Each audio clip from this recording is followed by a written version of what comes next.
Saúde, irmãos, com a paz do Senhor Jesus. Amém. Vamos fazer uma breve oração e iniciar essa aula. Senhor Deus Todo-Poderoso, maravilhoso, santo, fiel e verdadeiro, Papai, na Tua presença, Senhor, estamos aqui para lhe adorar, lhe agradecer, lhe exaltar, para estudar, Senhor, meu Deus, a Tua palavra. Pai, nós te pedimos Tua graça, Tua misericórdia, o Teu perdão sobre nossas vidas, a vida dos nossos familiares, dos nossos irmãos em Cristo. Papai, vai trazendo em segurança, livra de todo mal, nos livra, Pai, de toda afronta, de todo ataque, de toda obra do inimigo da nossa alma, Pai. Em nome de Jesus Cristo, nós queremos te agradecer por este momento de reflexão, de comunhão, de estudo, Pai. Nós lhe pedimos, Senhor, meu Deus, não seja eu, mas sim o Teu Espírito Santo, a falar conosco através da Tua palavra, nos instruir, nos exortar, nos edificar, nos aconselhar. Pai, no nome de Jesus, desde já lhe pedimos pelo culto desta noite, receba, Senhor, diante de Ti como uma oferta suave e agradável. Pai, nós te agradecemos por tudo, Papai. Seja feita em cada área das nossas vidas, desde agora e para todo sempre, a Tua vontade boa, perfeita e agradável, em nome de Jesus Cristo. Amém e amém, amém. Então hoje é referente aos capítulos 12 em diante. Creio que vamos conseguir cobrir o 12, o 13 e o 14. O 12 referente à Páscoa e o cumprimento da 10ª praga. O 13, a consagração dos primogênitos. E o 14 é o mar se abrindo, né? Uma passagem tão conhecida de todos nós. No capítulo de número 12, então, é a Páscoa do Senhor. É extremamente importante porque eu disse na última aula o que a cruz é para nós, o evento de salvação para o cristianismo. O êxodo do Egito é um evento de salvação para os judeus. Então, o evento de salvação no Antigo Testamento é o êxodo. E é até profetizado um novo êxodo, né? Que se cumpre de forma parcial quando Israel sai do cativeiro babilônico, mas se cumpre perfeitamente esse novo êxodo. Esse evento de salvação, de libertação, ele se cumpre verdadeiramente em Cristo, né? Que havia sido profetizado. E o que a Páscoa é para o Antigo Testamento e para os judeus, a ceia do Senhor é para nós no Novo Testamento. Tanto que Jesus, ele institui, ele estabelece a ceia do Senhor numa refeição provavelmente de Páscoa. Eles estão ali celebrando a Páscoa e ele estabelece, ele dá um novo significado, tanto para o pão, ele fala, esse é o meu corpo, quanto para o vinho, ele diz, esse é o meu sangue derramado por vós. O cordeiro não aparece no texto, porque o cordeiro é ele. E na hora que o cordeiro é abatido, ele está na cruz do Calvário. Então ele é realmente o verdadeiro cordeiro. Então todo esse texto aqui da Páscoa, para nós cristãos, aponta para Jesus Cristo, para o nosso Salvador. A gente vai ver então no versículo de número 2, capítulo 12, que Deus inicia estabelecendo um novo calendário. Ele vai dizer, este mês será para vocês o principal dos meses, será o primeiro do mês. Então perceba que Deus liberta o povo do Egito e Deus estabelece um novo calendário para o povo de Israel. É como se Deus estivesse dizendo, vai começar a ser contado o ano de vocês a partir de agora. É um novo calendário, é um novo tempo, é uma nova história, depois de Deus tirar eles da escravidão do Egito. O mês aqui é o mês de Abib, que corresponde a março e abril no nosso calendário. E os judeus comemoram a Páscoa até os dias de hoje, né? A gente vê agora, a partir de agora, a gente vai ver uma identificação muito grande com Cristo e o Cordeiro da Páscoa. Veja bem, no versículo 5 do capítulo 12, vai dizer, o Cordeiro será sem defeito. Capítulo 12, versículo 5, o Cordeiro da Páscoa devia ser sem defeito. E agora eu vou precisar daquela rapidez do Gu, hein, Gu? Eita, eu dou trabalho pro Gu na aula e na pregação depois, né? Na pregação hoje eu vou deixar ele doido, pedindo para pôr versículo. É 1 Coríntios capítulo 5, versículo 7. Acompanhe você também, 1 Coríntios capítulo 5, versículo 7, lá no Novo Testamento, pouco depois dos Evangelhos. 1 Coríntios capítulo 5, versículo 7. Joguem fora o velho fermento, para que vocês sejam nova massa. Joguem, voltou, perdão, pode continuar. Como de fato já são sem fermento, pois também Cristo, nosso Cordeiro Pascual, foi sacrificado. também Cristo, o nosso Cordeiro Pascual, foi sacrificado, sem defeito, sem mácula, sem fermento. Um pouco depois, o 1 Pedro, capítulo 1, versículo 18 e 19. Quase lá no fim da Bíblia, quase no Apocalipse. 1 Pedro, capítulo 1, versículo 18 e 19. 1 Pedro, capítulo 1, versículos 18 e 19. Sabendo que não foi mediante coisas perecíveis, como prata ou ouro, que vocês foram resgatados da vida inútil de seus pais que lhe legaram, mas pelo precioso sangue de Cristo, como de um cordeiro sem defeito e sem mácula. Como de um cordeiro sem defeito e sem mácula. E você vê então que tanto Paulo quanto Pedro e outras passagens do Novo Testamento, como João Batista, quando ele vê Cristo, ele fala: eis o Cordeiro de Deus que tira o pecado do mundo. Então Cristo, ele é identificado no Novo Testamento como o verdadeiro Cordeiro Pascual, sem mácula, sem mancha, sem defeito. E é interessante, o versículo 7 do capítulo 12, pegarão um pouco de sangue e o passarão nas duas ombreiras e na viga superior da porta. Na minha tradução está assim: nas casas em que o comerem. Então perceba que a pessoa pegava o sangue desse cordeiro que eles iam comer e ele devia passar nas vigas, nas laterais da porta e na parte superior da porta, nas ombreiras na lateral e na viga superior. No chão não, porque o sangue do cordeiro não é para ser pisado, mas passava nas ombreiras e na viga superior. Agora olha que lindo isso, você imagina, isso aconteceu há mais de 3.000 anos atrás. Então vamos colocar aí que mais de 1.000 anos antes da cruz de Cristo, por volta de 1400, 1300, a data do êxodo ela é incerta, mas vamos colocar que mais de 1.000 anos, isso é fato, mais de 1.000 anos antes de Cristo, os judeus, os hebreus na época, né, chamados de hebreus ainda, eles estão com um potinho de sangue aqui, do cordeiro. Ele para cada um em frente à sua casa, eles vão molhar com isopo, que é uma planta, um galho, vão molhar no sangue, vão passar em cima da porta, molha, passa na direita, molha, passa na esquerda. O que isso daqui te lembra? Exatamente uma cruz, com o sangue do cordeiro que representa Cristo, e eles estão na porta da casa deles, molhando com o sangue do cordeiro em cima, molha embaixo, molha na direita e molha na esquerda, nos umbrais e na viga superior. Olha o formato da cruz certinho. Luan, isso é loucura, não é? Em Ezequiel por volta de 600 anos antes de Cristo, tem uma passagem, se eu não me engano no capítulo 9, que Deus manda marcar com um sinal a testa de todos aqueles que não vão sofrer o juízo de Deus, ali em Jerusalém na época. E a palavra sinal aqui no original não é sinal, é uma letra hebraica, o Tav. E essa letra, quando você joga no Google, no alfabeto antigo, no hebraico arcaico, é exatamente um sinal da cruz. Então perceba, séculos antes de Cristo, a cruz aparecendo no Antigo Testamento. Se isso daqui não convence alguém que a Bíblia é inspirada por Deus, eu não sei mais o que vai convencer. Porque mais de 1.000 anos antes de Cristo, Deus está mandando o povo dele molhar com o sangue do cordeiro a porta da casa deles, e toda a casa que tivesse coberta, marcada com o sangue do cordeiro, que representa Jesus, ali não haveria morte na hora que o Senhor passasse, ceifando a vida dos primogênitos do Egito. Eu me expressei mal na última aula, mas eu disse que a gente ia ver isso com mais calma nessa, e eu disse que é um anjo da morte. Não é um anjo da morte, porque falar um anjo da morte dá a impressão de que é um demônio, de que é um ser ruim que passou, e não. O texto deixa claro, Deus fala: eu passarei, quem passa é o Senhor. Então esse anjo não é um anjo do mal, é um anjo que pertence ao Senhor. Tem um texto, quer ver? Deixa eu achar aqui, 2 Samuel, capítulo 24, versículo 16. Davi não podia contar o povo. 2 Samuel, capítulo 24, versículo 16. Davi não podia fazer um censo contando o povo, porque Deus disse que o povo ia ser tão numeroso como as estrelas do céu, como a areia do mar. Então Davi, ali meio que na sua soberba, ele decide contar o povo.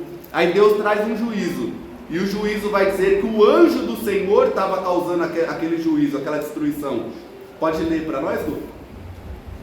2 Samuel 24, 16. Quando o anjo do Senhor estendeu a mão sobre Jerusalém para o destruir, o Senhor mudou de ideia quanto a este mal, e disse ao anjo que fazia destruição entre o povo.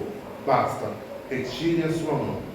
Perceba que é um anjo do Senhor. Deus estava dando ordem para ele trazer juízo. A gente precisa estabelecer uma diferença do que é o mal, porque quando as pessoas falam, alguns teólogos de linha mais determinista vão dizer, que o mal, Deus causa o mal. Mas peraí, tem o mal moral, por exemplo, o pecado, coisas assim. Deus não é a causa do pecado. O pecado a causa do pecado somos nós, nossa própria defectibilidade. Agora, o mal como juízo, aí tem uma diferença, mal como juízo. O anjo está destruindo, mas o que é isso? É um juízo, é Deus corrigindo a maldade e o pecado daquele povo. Então tem essa diferença. Perceba que é o anjo do Senhor que está destruindo ali, trazendo um juízo contra Davi e contra o povo de Jerusalém. Então é o próprio Deus, não é um anjo maligno. O próprio Deus passou no Egito, ceifou a vida dos primogênitos do Egito, mas poupou a vida dentro do lar dos hebreus. Por quê? Porque estava marcado com o sangue do Cordeiro. A minha e a tua casa, marcada com o sangue de Jesus. Ela está livre da praga, está livre do mal, está livre daquilo que pode vir contra as vidas daquele que não tem o sangue de Cristo sobre as suas vidas. É interessante que no versículo 8 do capítulo 12, a gente vai saindo e voltando para o Êxodo do capítulo 12, versículo 8. O cordeiro deve ser assado com fogo, comer pães sem fermento e ervas amargas. O pães sem fermento aqui é a matzá. É o pão sem fermento, era conhecido como pão de escravo, pão de nômades também. Por quê? Era um pão sem fermento, um pão feito na pressa.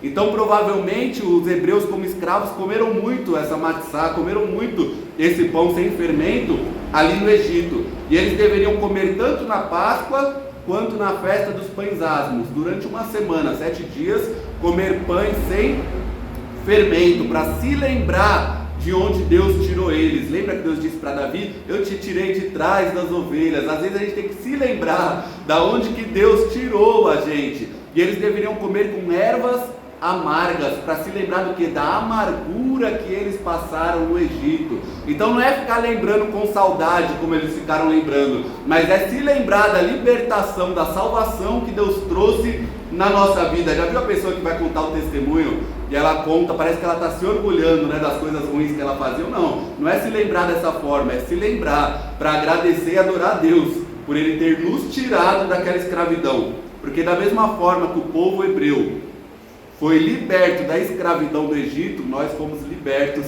da escravidão do pecado, né? Muitos nasceram e cresceram na igreja, nunca passaram por situações tão graves, mas outros como eu, Deus tirou do mundo. Então a gente sabe o que é viver uma escravidão, um vício, um pecado que te atormenta, e Deus vem e te liberta, tira todo esse peso, todo esse vício, todo esse mal da sua vida. Então a gente realmente também temos que glorificar e adorar a Deus por Ele ter nos tirado da escravidão do Egito que a gente vivia outrora, né?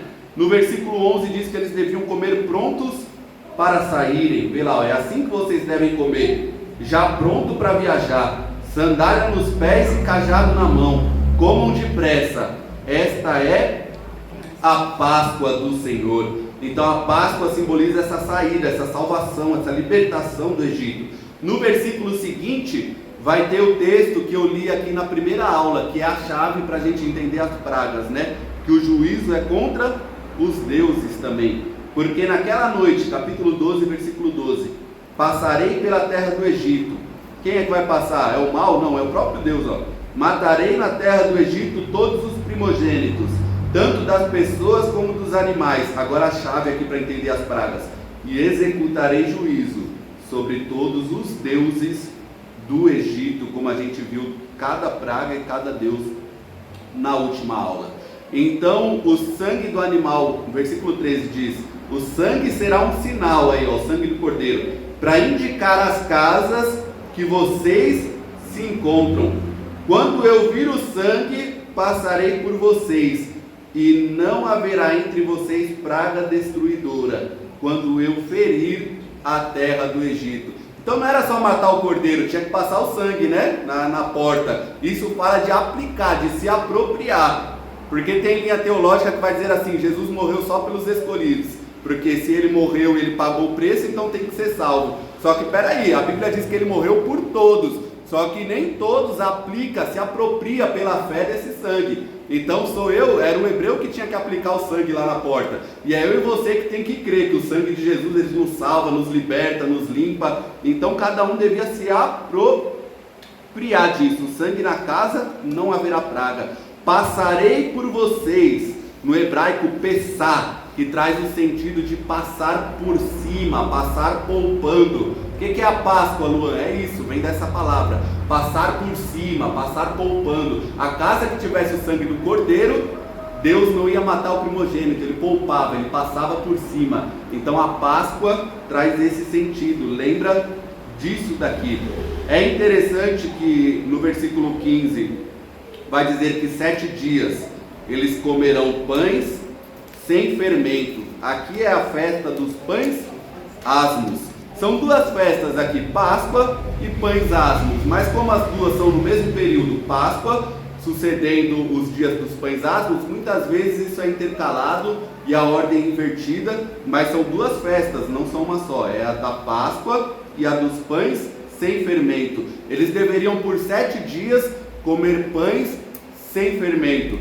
Fermento na Bíblia simboliza pecado. Lembra de Jesus falando, acautelai-vos? Simboliza também ensino herético, defeituoso, né? Porque Jesus disse, acautelai-vos do fermento dos fariseus. Os discípulos não entendem, depois eles vão entender que Jesus está falando do fermento, do ensino dos fariseus errôneo, né? Então fermento na Bíblia simboliza pecado, simboliza heresia, simboliza coisas ruins. E durante 7 dias eles deviam comer pães sem fermento e tirar os fermentos da casa.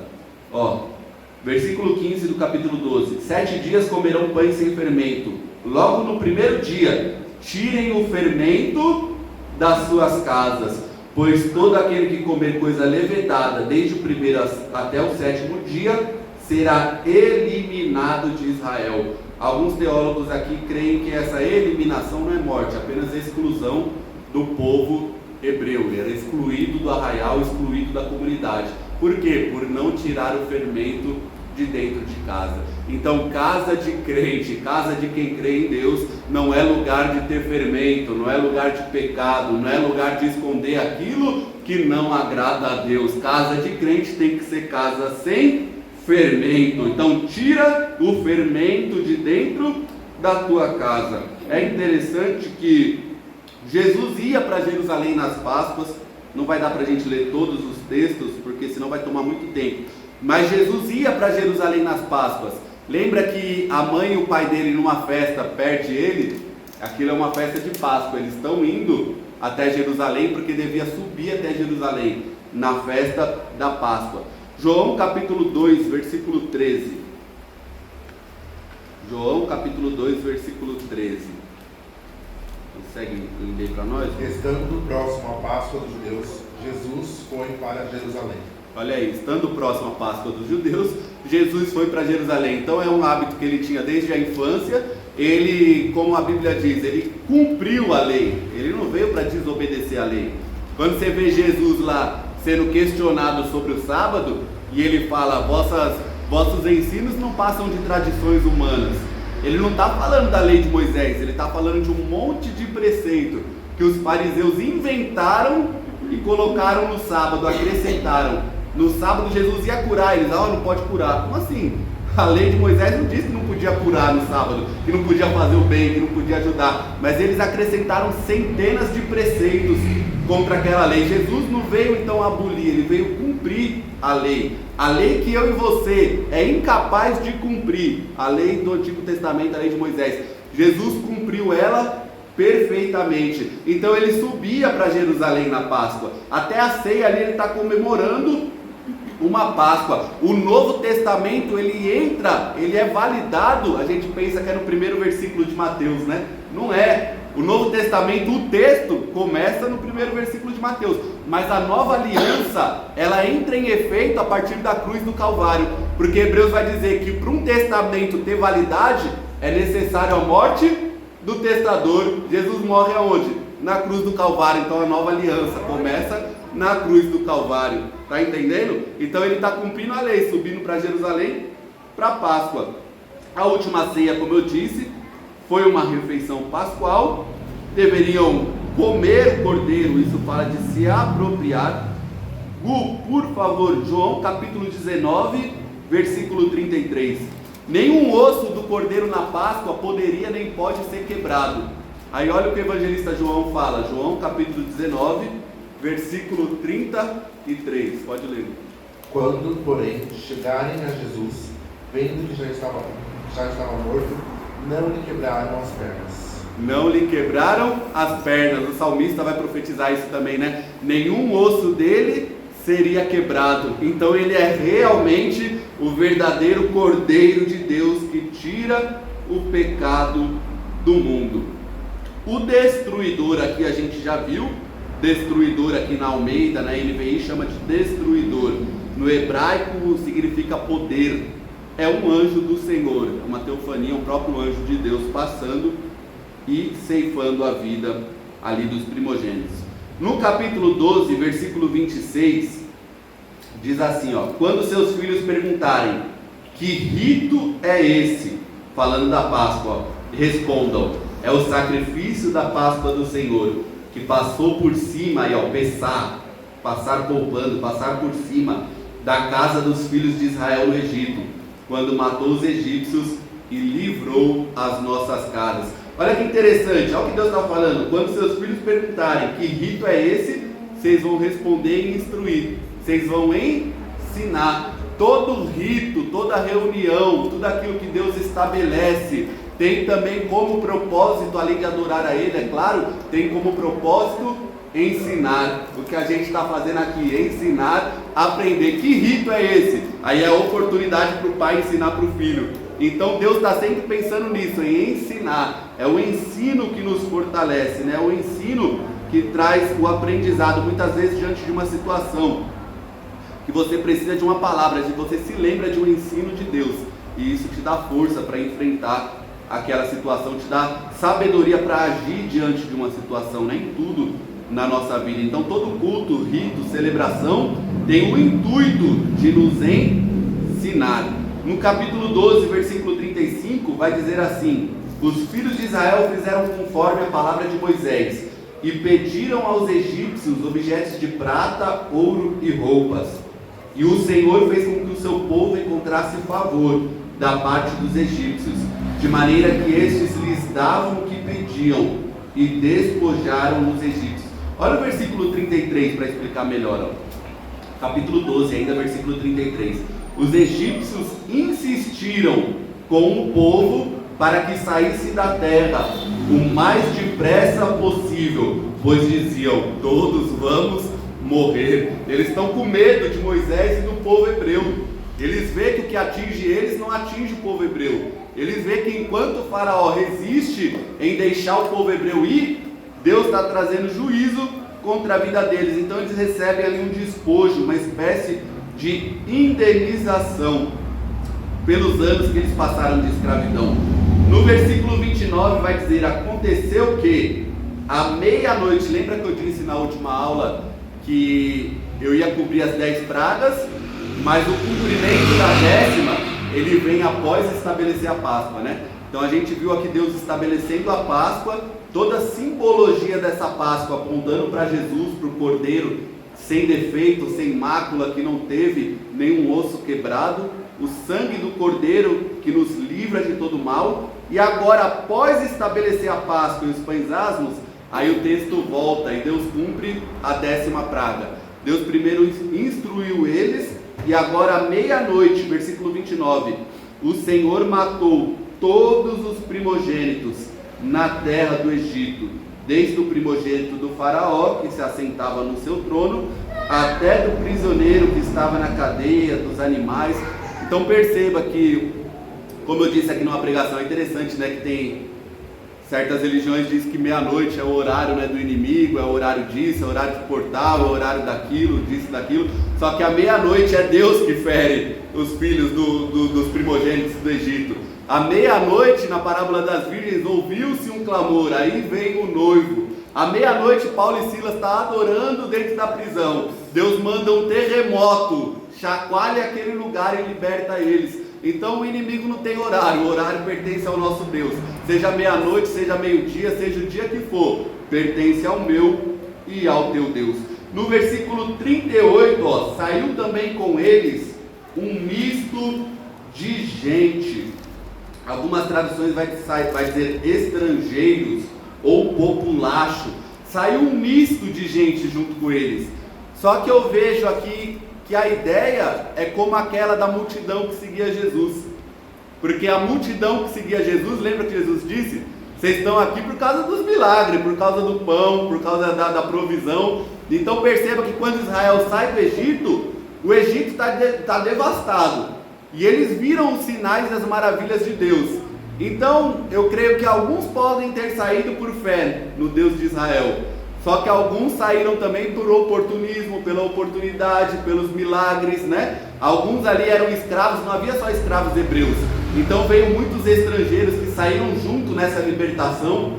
O texto vai mostrar mais adiante que se eles quisessem participar da Páscoa, deviam se circuncidar. Então muitos estrangeiros aproveitam e saem junto. Mas a motivação é duvidosa. Como é até hoje, a motivação de quem segue a Cristo, muitas vezes é duvidosa, né? Tem os que seguem a Cristo de verdade, mas tem aqueles que estão querendo apenas uma bênção, uma provisão. Se Deus der, ele não volta nunca mais para a igreja. Já viu isso? A gente já viu muita gente assim, né? A pessoa vem, ela quer isso, quer isso, quer isso. Deus deu, pronto, desaparece. Ela queria o Deus de Israel? Não, ela queria a bênção do Deus de Israel. Então sai um populacho, sai um misto de gente junto com eles. O texto vai dizer 400 anos, em Gênesis 15 e em Atos 7, versículo 6, vai dizer que era 400 anos. Não precisa abrir não para a gente correr. Mas aqui em Êxodo capítulo 12, versículo 40, diz 430 anos. Gálatas capítulo 3, versículo 17, Paulo vai dizer também 430 anos. Aí tem gente que é terrível, né? O ateu, a pessoa crítica da Bíblia, ela pega essas coisinhas assim e ela quer fazer, nossa, uma tempestade em copo d'água. Olha, um texto diz 400, o outro diz 430. Gente, pelo amor de Deus, quantas vezes no dia a dia a gente não arredonda as coisas que a gente fala? Só arredondou, 400, 430. São 4 séculos ali, gerações, 400 ou 430 anos. Exatamente 430, arredondado 400 anos. Ponto final. Percebe como as pessoas fazem uma tempestade em copo d'água, né? Meu Deus do céu, 400 ou 430. É a Bíblia arredondando. Eu vou te dar um exemplo.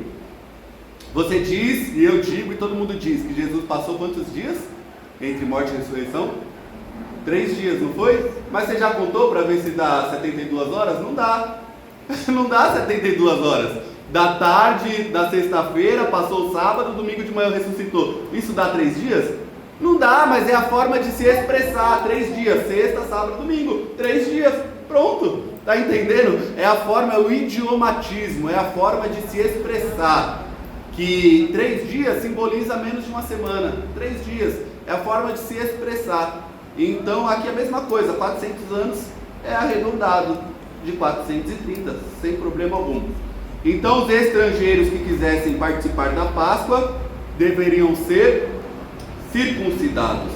Capítulo 13, então, de forma rápida, o capítulo 13 é uma transição aqui entre essa Páscoa, cumprimento da 10ª praga. Há um choro muito grande, um clamor muito grande no Egito. Não havia casa de egípcio que não houvesse luto, que não houvesse morte, né? E aqui no capítulo 13, Deus então vai consagrar os primogênitos de Israel. O Egito foi ferido através dos primogênitos, e Israel foi consagrado a Deus através dos primogênitos. Sabe o que é lindo? Isso aqui eu li um monte de vezes e eu nunca reparei. Eu estudando esse texto eu vi essa semana. O primogênito hebreu, israelita, judeu, posteriormente, né? Ele deve ser resgatado. Leva no templo, paga uma quantia e resgata. Essa é a lei, isso que a lei diz do primogênito. Ele é resgatado, pertence a Deus. Vai matar? Não, Deus não aceita sacrifício de criança, de ser humano. Então resgata, paga no templo um valor. Só que Jesus, quando ele é levado ao templo, Lucas vai escrever que ele foi apresentado. Olha que perfeição da inspiração bíblica. Jesus foi resgatado no templo? Não, ele foi apresentado. Eu sinto Deus. Sabe por quê? Porque ele é o próprio resgate da minha e da tua salvação. Então a Bíblia não podia dizer que ele foi resgatado, ele veio para resgatar. Olha a perfeição, eu duvido que um ser humano ia prestar atenção nesses detalhes na hora de escrever. Isso aqui é o Espírito Santo de Deus inspirando a Bíblia e as Escrituras. Leva toda a criança para resgatar, mas essa criança aqui não, essa aqui é diferente. Quando levou no templo, o profeta pegou lá e falou: Senhor, pode despedir o teu servo em paz, porque os meus olhos viram a tua salvação. Essa criança era diferente, ela não era para ela ser resgatada, ela que veio resgatar a minha e a tua vida. Perceba a perfeição que é as Escrituras de Deus. Então aqui, todo primogênito deveria ser resgatado. Capítulo 13, versículo 9, tem muita coisa aqui que eu vou passar, eu vou pular, mas Deus permitir, depois eu faço assim também, junto tudo. Faço o livro de Êxodo, amém? Diga amém por isso, irmão. Amém. Vai dar certo, em nome de Jesus. Amém. No capítulo 13, versículo 9, tem os tefilins, que são os filactérios no Novo Testamento. E até hoje, alguns judeus ortodoxos, né, se você pesquisar, você vê, eles têm uma caixinha de couro, eles usam, né, a caixinha de couro na testa, né, com 4 compartimentos na testa. Tem aqui a parte que desce no braço, próximo ao coração, enrola e vai até a mão. E aí são 4 textos que eles colocam aqui na testa e um na mão. O que simboliza isso? Da mão o tato, e aqui na cabeça também os 4 sentidos, né? Visão, audição, olfato, paladar, e cada uma dessas caixinhas tem um texto. Por quê? Porque Deus disse aqui, ó, capítulo 13, versículo 9: será como sinal na mão de vocês o tefilim, o filactério que os fariseus usavam. Eles eram mestres em alargar os filactérios, Jesus disse, né? Será como sinal de vocês por um memorial entre os olhos, para que a lei do Senhor esteja na tua boca, pois com mão forte o Senhor tirou do Egito. No versículo 16 também, no capítulo 13, versículo 16: isto será como sinal nas suas mãos, por frontais entre os seus olhos, porque o Senhor com mão forte nos tirou do Egito. Então eles pegam isso, interpretaram de forma literal e colocaram a palavra entre os olhos, né, aqui na testa, na mão. Só que é muito melhor, acho que é do Matthew Henry esse texto, eu preciso colocar certinho, porque depois eu quero saber de quem é, eu não lembro. Do Matthew Henry esse texto, que é muito melhor, olha o que ele escreve: muito melhor guardar os mandamentos no pensar e no agir. Eu não preciso carregar um filactério, um tefilim na testa, a palavra de Deus amarrada na testa. Eu preciso ter a palavra de Deus na minha mente, no meu coração, no meu interior. Eu não preciso amarrar um texto na minha mão, eu preciso lembrar dele na hora que eu for usar a minha mão, que eu for agir, né? Que eu for trabalhar. Então é melhor ter a palavra de Deus na nossa mente, no nosso coração, no nosso interior, no nosso falar, no nosso agir, do que em tefilins e filactérios, com todo respeito ao povo judeu. Então, aqui também no capítulo 13 a gente vê que tinha uma coluna de nuvem e uma coluna de fogo. A mesma coluna de dia era uma coluna de nuvem para proteger, né, e guiar. E de noite essa coluna era uma coluna de fogo. Então guiava e protegia. João capítulo 8, versículo 12 diz que Jesus, ele é a luz do mundo. Então Jesus, ele é que nem essa coluna que não deixava o povo hebreu. A presença de Deus também, a presença de Cristo. Ele disse: estou convosco todos os dias até a consumação dos séculos. Eu não tenho uma coluna de fogo, mas eu tenho o Espírito de Cristo dentro da minha vida. Você tem o Espírito de Cristo dentro da tua vida, te guiando, te orientando, te iluminando. No capítulo 13, versículo 19, Moisés leva os ossos de José. Lembra que Gênesis acaba com José pedindo para levar os ossos dele quando Deus visitasse o povo dentro do Egito. Capítulo 50 de Gênesis, versículo 24 e 26, José diz e orienta para eles: olha, Deus vai visitar vocês. José profetiza o que vai acontecer 430 anos mais ou menos depois. E José profetiza: Deus vai visitar vocês. Quando visitar, leva os meus ossos daqui. Olha a presciência de Deus e o poder de Deus. Oi? 50, versículos 24 ao 26. No final de Gênesis, José dá essa orientação, né? No capítulo 13, versículo 17, diz assim, ó: Quando o faraó deixou o povo ir, Deus não os levou pelo caminho da terra dos filisteus, embora fosse mais perto, pois disse, para não acontecer que vendo a guerra, o povo se arrependa e queira voltar ao Egito. Deus está levando eles pelo caminho mais perto? Não, Deus está levando pelo caminho mais longo. Mas é por quê? Para proteger eles. Então às vezes Deus leva a minha e a tua vida por circunstâncias e caminhos que parecem ser mais longos e mais demorados, mas lembra desse texto e saiba que Deus, Ele pode estar livrando eu e você de uma situação ruim, pode estar livrando eu e você de uma guerra que a gente não tem que entrar, mas a gente quer as coisas com pressa. Deus faz as coisas com calma, ainda que o caminho seja mais longo, mas Ele livra a minha e a tua vida de entrar por caminhos que não devemos entrar. Então essa nuvem nunca se afasta deles. A gente tem 10 minutos, vamos colocar em 10, 12 minutos para cobrir o capítulo 14, de forma bem rápida. Capítulo 14 então é a travessia do mar de juncos. No hebraico é mar de juncos, você sabia disso? Não é mar vermelho. Quando traduziram para o grego na Septuaginta, colocaram mar vermelho. Então, apesar dos estudiosos ficar, era aqui, era ali, onde que era, eu fico com a Septuaginta, é o mar vermelho mesmo, Deus abriu. Sabe o que é interessante? Diz que eles atravessaram e a água ficou com uma muralha, na direita e na esquerda, né? Aí alguns teólogos, é complicado, alguns teólogos vão dizer, não, isso aqui é uma figura de linguagem. O que Deus fez é que a maré baixou de um lado, baixou do outro e o povo passou. Você acredita? Aí eu olho para esse texto e eu falo, mas como é que então que matou todo mundo na hora que voltou? Se foi só uma marezinha. Eu prefiro ficar com o texto. O texto diz como muralha. Tanto que na hora que Deus dá a ordem e volta aquela água, mata eles. Se fosse a marezinha que secou e puxou para um lado e para o outro, não ia matar ninguém. Está entendendo? Então é melhor ficar com a literalidade do texto. Realmente eles passaram pelo Mar Vermelho, realmente foi como muralha, de um lado e de outro. Agora aqui muito teólogo, e eu já vi até teólogo famoso aqui errando nisso daqui, viu? Que diz que é filme de Hollywood, né? Ele tocou na água e o mar abriu. Só que olha no texto lá, deixa eu ver se eu anotei aqui o texto. Gênesis não, Êxodo 14 e 16, olha aí, ó. Êxodo capítulo 14, versículo 16. E você levante o seu bordão e faça o quê? Estenda a mão sobre o mar, as águas se dividirão. Então ele não fala, vai lá e fere, que nem ele fez com a rocha aquela vez. Não, Deus fala, levanta o seu bordão, levanta a sua mão, dá uma ordem, o mar vai se abrir. Ele nem toca, ele só levanta, ele só dá uma ordem e o mar ele se abre. Agora olha que lindo isso daqui.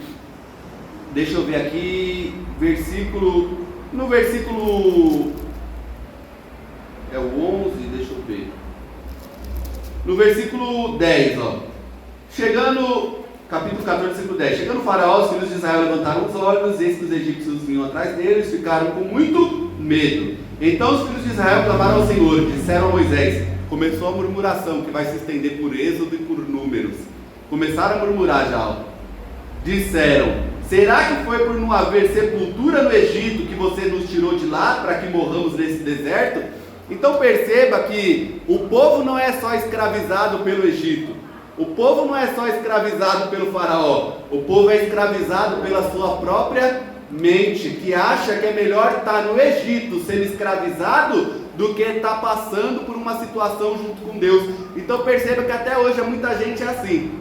Ela até conhece a palavra, mas está no mundo. Por quê? Porque quem escraviza ela, às vezes não é nem Satanás, é a própria mente dela, que gosta de reclamar, gosta de murmurar, acha que é muito difícil buscar e servir a Deus, e aí permanece na escravidão no Egito. Em Alumínio, aquela vez eu estava pregando sobre Gideão, Deus me deu isso na hora. Gideão perguntou, quem quer voltar para casa? Acho que foi 20 mil numa pancada só que voltou, né? Só que em casa eles estão sendo oprimidos pelos estrangeiros. E eles não querem entrar na guerra, eles preferem voltar e continuar na escravidão. O que é isso? A escravidão aqui, ó, na mente. Não, entrar na guerra dá muito trabalho. Não, jejuar, orar, ler Bíblia, cultuar, dá muito trabalho. Vou permanecer no vício, na droga, no álcool, na prostituição. Por quê? Porque dá menos trabalho, permanece na escravidão. Percebe isso? Então a escravidão muitas vezes é aqui, ó. Tem a parte espiritual? Tem, mas muitas vezes é aqui. A pessoa que ela deseja permanecer na escravidão. Então o anjo que estava na frente vai para trás. Lá em Gênesis 1, versículo 4, Deus é o que separa a luz de trevas. O anjo e a coluna de fogo sai da frente deles e vai para trás. E durante a noite inteira o exército dos egípcios não alcança Israel. E essa coluna era trevas e escuridão para os egípcios e luz para Israel. É como Cristo, como nós, como o Evangelho, que é cheiro de vida para uns e de morte para outros. O Novo Testamento diz: a coluna e a presença de Deus era luz para Israel e trevas para os egípcios. Aí eles não alcançavam o povo hebreu. O povo hebreu está sem saída. Repita comigo: sem saída. Sem saída. No leste está o mar, no oeste o Egito. Na frente, no norte, tem rota vigiada, que Deus livrou eles para eles não entrar na guerra. No sul tem montanha, não tem como 2 milhões de pessoas ficar subindo e descendo montanha. Então eles estão sem saída e eles vão clamar a Deus. Deus vai abrir um caminho aonde não há um caminho. Quando sua vida estiver sem saída, aparentemente, lembra que Deus, Ele é aquele que pode abrir um caminho aonde você não está enxergando um caminho. Luan, estou sem caminho, estou sem saída, tá nada. Deus abre mar vermelho e faz você passar. Deus abre um caminho. Êxodo 14 vai dizer: o Senhor pelejará por vós e vós vos calareis. O povo está murmurando. Deus está dizendo: eu vou pelejar e vou deixar vocês quietinhos. Sou eu que abro o mar, sou eu que dou vitória. Então Deus, Ele abre aquele mar. Agora, para a gente encerrar, olha isso daqui que interessante. Como que Deus abre o mar? Eu vou achar o versículo aqui. Eu fui pulando tudo, me atrapalhei todo. Versículo 14 e 21, Êxodo 14, versículo 21. Olha isso. Diz assim: então Moisés estendeu a mão. De novo, ele não tocou o mar, viu? Pregadores, teólogos aí, se vão assistir, Moisés não tocou o mar. Ele só estendeu a mão sobre o mar. E um forte vento leste soprou toda aquela noite. Olha o texto. Um forte vento leste soprou toda aquela noite. O que está no leste?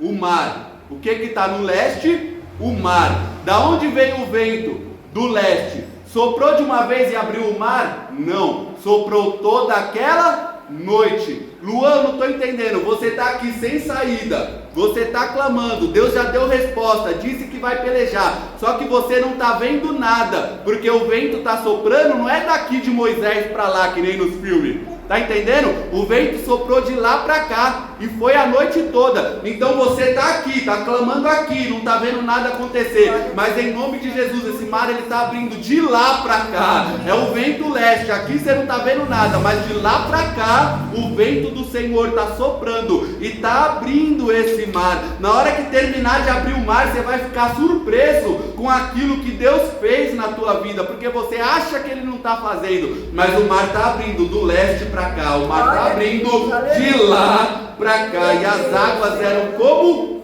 muralhas à direita e à esquerda, e eles passaram a pé enxuto, pé seco, dentro daquele mar. Grande foi o mover de Deus. E aqui a gente encerra. Eles saem, Deus disse que eles saíram como exércitos, só que eles não saíram armados. Quem pelejou por eles foi Deus.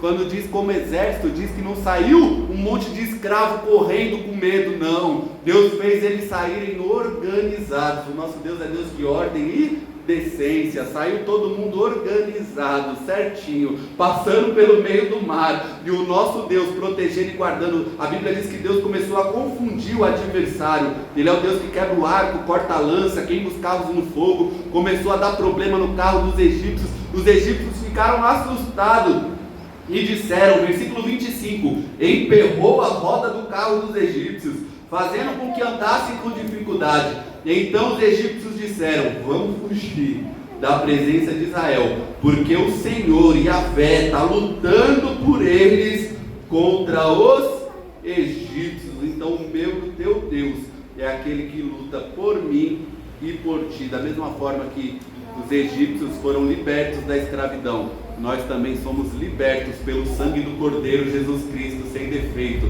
de toda a escravidão do pecado e do mundo lá fora, no nome de Jesus. É interessante só observar que o Êxodo começa com os egípcios lançando os bebês hebreus dentro do rio, e o Êxodo termina com os egípcios sendo lançados dentro do mar. Então perceba que Deus, ele não se deixa escarnecer. O que o homem semear, isso também ele ceifará. Começa o Êxodo eles lançando bebês, crianças, matando crianças hebreias, jogando no rio Nilo. E aqui no Êxodo 14 são os egípcios que lançavam as crianças, que morrem afogados dentro do mar vermelho. Até aqui, amém? Temos aí 9 minutos para a gente sortear o livro. Minha esposa, eu achei que ela tinha fugido, sumido, mas voltou. Estava resolvendo muitos negócios, né, amor? Business. É uma mulher de negócios. Fazer o sorteio, vai encerrar, pastor? Vamos orar então, né? Vamos fazer uma breve oração, 2 minutinhos, e a gente encerra, a gente sorteia um dos livros que a gente trouxe, amém? Senhor Deus Todo-Poderoso, maravilhoso e santo, Pai fiel e verdadeiro, graças te damos por esta oportunidade, por este momento na tua presença, Pai, de refletir acerca da tua palavra. Senhor meu Deus, graças te damos. Dê crescimento, Pai, na semente, na palavra que foi semeada em nossos corações. Escreva ela na tábua dos nossos corações, que nós nunca nos esqueçamos, que é o sangue do teu Filho Jesus Cristo que nos livra do mal, que nos livra de toda praga, Pai, de todo juízo, de toda condenação, que é a tua presença como coluna de fogo que nos guarda, que nos protege, que nos guia, Senhor meu Deus, nesta terra, neste mundo, nesta peregrinação, Pai, que nós nunca nos esqueçamos, meu Deus, diante de situações sem saída aparentemente, que tu és o Deus que abre o mar para o teu povo passar, que tu és o Deus que peleja por nós, Senhor meu Deus, tu és o Deus que nos dá vitória na face da terra. Pai, nós te damos graça por estes momentos, por esta palavra, grava ela no nosso coração, Pai, e desde já, Senhor meu Deus, toma em tuas mãos cada vida, cada família aqui representada, e receba o culto que a ti será ofertado, no nome de Jesus Cristo, amém e amém.